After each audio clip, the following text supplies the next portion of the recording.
अभिषेक पूजन की क्रिया प्रारंभ करते हुए, स्वाध्याय प्रारंभ करते हुए अथवा भक्ति का पाठ आदि जब प्रारंभ करते हैं तो उसके भूमिका के रूप में सकल कर्म क्षयार्थम भाव पूजा वंदना स्तव इस प्रकार से जो उच्चारण किया जाता है, अर्थात हमारी क्रियाओं का उद्देश्य सकल कर्मों का क्षय हो, इस उद्देश्य को लेकर के हम पूजा भक्ति स्वाध्याय आदि करते हैं। तो वास्तव में पूजन आदि क्रियाओं के द्वारा हमारे लिए कर्मों का क्षय किस भूमिका में होता है या पुण्य का बंध होता है, और कर्म का क्षय अगर होता है तो हम ये उद्देश्य तो इसी को लेकर के करते हैं, किंतु भूमिका के अनुसार ये कैसे होता होगा कि पुण्य का बंध ज्यादा होता है, इस विषय में। बहुत ही अच्छा सवाल आप सब लोगों के लिए महाराज जी ने किया। उत्तर तो महाराज भी दे सकते हैं, पर वो हमारे माध्यम से आप लोगों तक बात पहुंचा रहे हैं। समझिए, महाराज जी ने जो बात की, हम लोग एक वाक्य बोलते हैं, अथारथ पूजारंभ क्रियायां पूर्वाचार्यानुक्रमेण सकल कर्म क्षयार्थम भाव पूजा वंदनास्तव समेतम, जो भी है कायोत्सर्गम करोगे। हम अपने पूजा के आरंभ की क्रिया में कायोत्सर्ग कर रहे हैं। कैसे कर रहे हैं? भाव पूजा के साथ, वंदना के साथ, स्तवन के साथ। द्रव्य चढ़ाने का भाव भाव पूजा है, शब्दोच्चारण स्तवन है, और हाथ जोड़कर प्रणाम करना वंदना। किस लिए? सकल कर्म क्षयार्थम, अपने समस्त कर्मों के क्षय के लिए।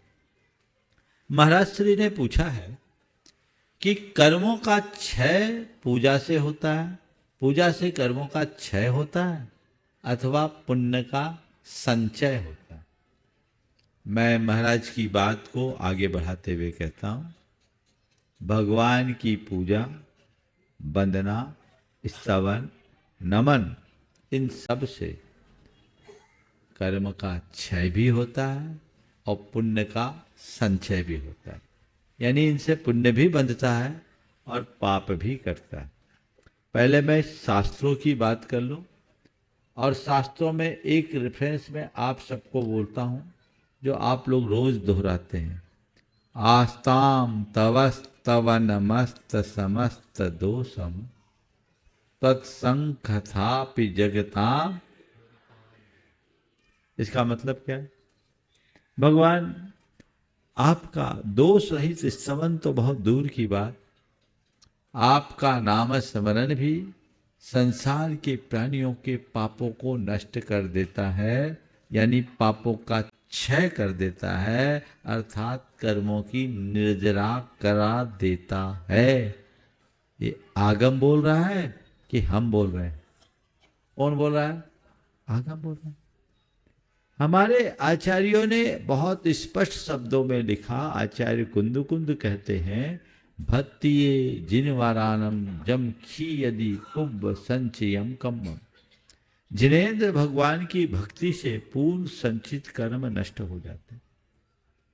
धवला में आचार्य वीरसेन महाराज कहते हैं, जिनेन्द्र दंसन बंदन, जिनेन्द्र पूजन दंसन बंदन नमन सनेहि बहुकम पदेशान निज्जर ऊलंभादो। भगवान के दर्शन पूजन वंदन नमस्कार से बहुकर्म प्रदेशों की निर्जरा होती। यदि मैं इस संदर्भ में केवल आगमिक संदर्भों को रखूं तो आज का पूरा सत्र केवल संदर्भों को सुना करके पूरा कर सकता। इतने मुझे याद हैं, लिखे तो उससे ज्यादा होंगे। मैंने अभी लगभग इस सत्र में 25 मिनट की देरी है, मैं 25 मिनट तक इतने रेफरेंस दे सकता हूं। अकेले कुंद ने कम से कम 20 स्थलों पर भगवान की पूजा से कर्मों की निर्जरा का उल्लेख किया है। कितना आगम दे आपको। तो ये पूजन करने से कर्म की निर्जरा होती है, इसमें कोई संशय नहीं है, रखना भी मत। और हम कर्म निर्जरा के लिए ही भगवान की पूजा वंदना करते हैं। लेकिन जब हम कोई शुभ अनुष्ठान करते हैं तो विशुद्धि के फल से करते हैं। विशुद्धि का दो कार्य होता है। विशुद्धि से पाप कटता है और विशुद्धि के परिणाम स्वरूप पुण्य बंधता है। तो जब हम कोई विशुद्धि से भरकर कार्य करें तो पाप कटेगा और पुण्य बंधेगा। एक साथ दोनों, एक भाव से दोनों काम हो सकते हैं। बोले हो सकते हैं, आगम कहता है। एक बार पूछा किसी ने कि महाराज आचार्य पूज्यपाद से कि तपस्या तो स्वर्ग का कारण है, उससे मोक्ष कैसे मिलेगा? तपो अभ्युदय हेतुत्वाद कथमश्च निर्जरांगत्वमिति चेत। महाराज हमने तो ये सुना तपस्या से स्वर्ग मिलता, ये कर्म कैसे चलाएगा? तो उन्होंने उत्तर दिया, न एकास्या अनेक कार्यारंभ दर्शनाद अग्निवत। मुझे पता नहीं, धारणा बदल दे। एक कारण से अनेक कार्य देखे जाते हैं। जैसे अग्नि, एक ही अग्नि जहां पकाती है वहीं तपाती भी है, वहीं जलाती भी है। ऐसे ही एक ही पुण्य भाव रूप विशुद्धि पाप को काटती है और पुण्य को बांधती भी है। दोनों चीजें साथ साथ हो जाती। और इस संदर्भ में आचार्य वीरसेन महाराज ने एक ऐसी बात कही जिसे सुनकर आप आश्चर्यचकित हो जाओगे। उन्होंने कहा कि आपके पास कर्म काटने का एक अमोघ अस्त्र है, आप लोग यूज नहीं करते। आज मैं आपको बताना चाह रहा हूं, ऐसा अस्त्र अगर उसका प्रयोग करो तो आप पुंज के पुंज कर्म को झड़ाने में समर्थ हो सकते हो। महाराज जल्दी से बता दो, बता दे, थोड़ा और रुक जाए, थोड़ा उत्सुकता जगा दे। पुंज के पुंज कर्म को झड़ा सकते हैं। कैसे? वो कहते अरहंत नमो यारो।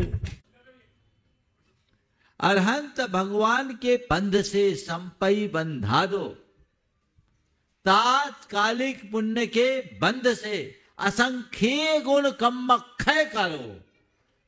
असंख्यात गुणे कर्म के क्षय का कारण है। कौन?